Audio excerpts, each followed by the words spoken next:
கோவை அருகே வாகன தணிக்கையில் ஈடுபட்டிருந்த பாலக்காடு போதைப்பொருள் தடுப்பு பிரிவு போலீசார் 71.50 லட்சம் ஹவாலா பணத்தை பறிமுதல் செய்தனர்.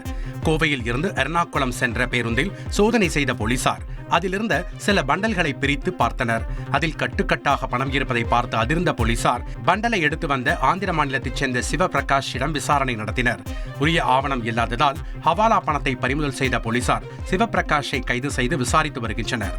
பிரபல பின்னணி பாடகர் மனோ திருப்பதி ஏழுமலையானை தரிசனம் செய்தார். குடும்பத்தினருடன் திருப்பதி சென்ற அவர் விஐபி தரிசனத்தில் சாமியை வழிபட்டார். இதையடுத்து கோவில் வளாகத்தில் உள்ள ரங்கநாதர் மண்டபத்தில் தீர்த்த பிரசாதம் வழங்கிய அதிகாரிகள் பண்டிதர்கள் மூலம் வேத ஆசீர்வாதம் செய்து வைத்தனர்.